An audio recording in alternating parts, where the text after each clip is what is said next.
সকলোলৈ মই বিহু বিয়া শুভেচ্ছা জ্ঞাপন কৰিছোঁ।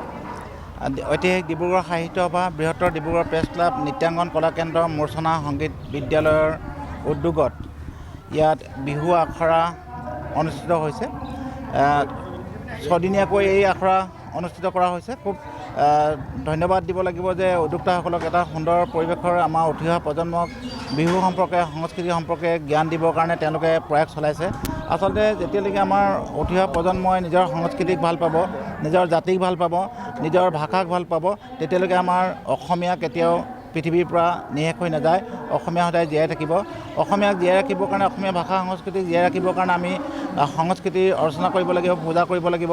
মই অনুভৱ কৰিছোঁ যে এই যিটো কৰ্মশালা বা আখৰা আৰম্ভ কৰিছে, তেওঁলোকে ইয়াৰ যোগেদি অসমীয়া নতুন প্ৰজন্মক সংস্কৃতি সম্পৰ্কে জ্ঞান দিব পাৰিব, সম্প্ৰীতি সম্পৰ্কে জ্ঞান দিব পাৰিব। যিহেতু সংস্কৃতি সদায় সম্প্ৰীতিৰ কথা কয়, বিহুৱে আমাৰ কৃষিৰ ছন্দৰ কথা কয়, আমাৰ আত্মীয়তাৰ কথা কয়।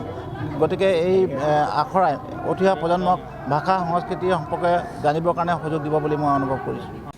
হয়, আপোনালোকে জানে উজনি অসমৰ অন্যতম সাংবাদিক সংগঠন বৃহত্তৰ ডিব্ৰুগড় প্ৰেছ ক্লাব, আৰু বৃহত্তৰ ডিব্ৰুগড় প্ৰেছ ক্লাবে অকল সংবাদ ক্ষেত্ৰতে জড়িত নহয়, বিভিন্ন ধৰণৰ সামাজিক, সাংস্কৃতিক, ক্ৰীড়া ইত্যাদি ক্ষেত্ৰতো জড়িত হৈ আছে।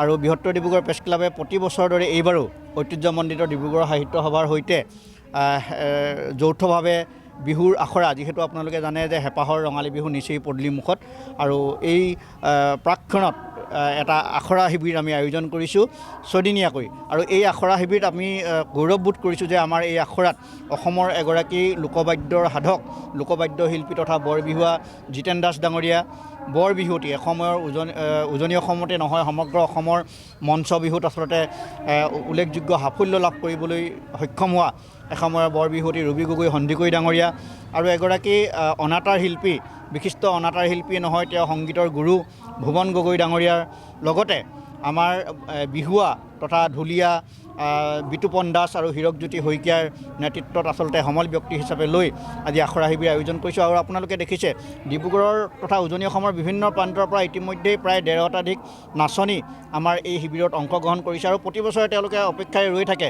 বৃহত্তৰ ডিব্ৰুগড় প্ৰেছ ক্লাব আৰু সাহিত্য সভাৰ যৌথ প্ৰচেষ্টাত আয়োজিত হোৱা এই আখৰা শিবিৰলৈ। আৰু আমাৰ এই আখৰা শিবিৰত নিত্যাংগন কলাকেন্দ্ৰ আৰু ডিব্ৰু সংগীত বিদ্যালয়কে ধৰি আমাৰ যি ৰং বসন্ত বিহু দলে অসমৰ বিভিন্ন বিহু মঞ্চত তেওঁলোকে উল্লেখযোগ্য সাফল্য লাভ কৰিবলৈ সক্ষম হয়, প্ৰতি বছৰে দেখিছে।